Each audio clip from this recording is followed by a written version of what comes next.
Dans l'immensité brûlante du Sahara, là où le sable danse avec le vent et où le silence parle plus fort que les hommes, vivait une jeune bergère touareg nommée Aïcha.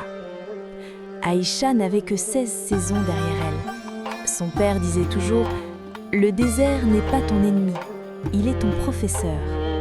Mais un matin, le désert décida de lui donner une leçon qu'elle n'oublierait jamais. Le vent s'était levé plus tôt que d'habitude. Le troupeau de chèvres, nerveux, s'agitait. Les nuages de sable avalaient l'horizon. Et avant qu'Aïcha ne puisse réagir, la tempête frappa. Le ciel disparut. La terre disparut. Même ses propres mains semblaient s'effacer devant ses yeux. Quand enfin le vent se calma, le silence revint. Un silence lourd. Le troupeau était dispersé. Certaines bêtes avaient fui vers l'ouest, d'autres avaient disparu derrière les dunes mouvantes.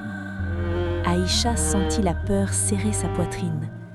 Perdre le troupeau, c'était perdre la survie de sa famille, c'était perdre l'honneur, c'était perdre l'avenir. Elle tomba à genoux dans le sable chaud. Mais au lieu de pleurer longtemps, elle ferma les yeux et se souvint des paroles de sa grand-mère. Dans le désert, celui qui panique meurt, celui qui observe vit. Alors Aïcha se releva. Elle regarda les traces sur le sable. Le vent les avait presque effacées, mais pas totalement. Elle observa la direction des dunes. Elle sentit la fraîcheur de l'air sur sa joue droite. Elle écouta le sifflement du vent comme une voix ancienne. Cette nuit-là, elle ne rentra pas au campement.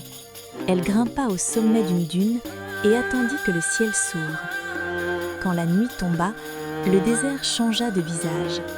Les étoiles brillèrent comme des milliers d'yeux. Son père lui avait appris leur nom.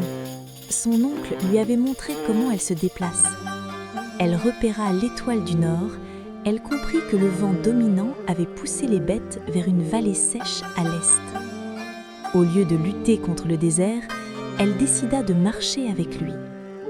Elle avança toute la nuit, guidée par les étoiles. Elle marcha toute la journée suivante, guidée par le vent. Sa gorge brûlait, ses pieds saignaient. Le doute murmurait dans son esprit. « Tu es trop jeune, tu es seule, abandonne ». Mais chaque fois que le doute parlait, elle répondait en silence. « Le désert ne m'écrase pas, il m'enseigne ». Au 3e jour, au creux d'une vallée protégée par des dunes hautes comme des montagnes, elle entendit un son, un bêlement, puis un autre, et soudain, elle les vit, son troupeau, fatigué, dispersé, mais vivant. Aïcha tomba à genoux, non pas de désespoir, mais de gratitude. Elle n'avait pas vaincu la tempête, elle n'avait pas arrêté le vent, elle n'avait pas contrôlé le désert, elle l'avait compris. Des années plus tard, les anciens racontaient son histoire autour du feu. Ils disaient « Ce n'est pas la plus forte qui survit au Sahara, c'est celle qui apprend à lire les signes invisibles. » Et la leçon voyagea de campement en campement. Quand tu ne peux pas contrôler la tempête, apprends à la comprendre. Parce que parfois, la vie est un désert. Le vent soufflera, les tempêtes viendront. Mais si tu apprends à observer au lieu de paniquer, à écouter au lieu de crier, à comprendre au lieu de combattre, alors même le désert deviendra ton allié.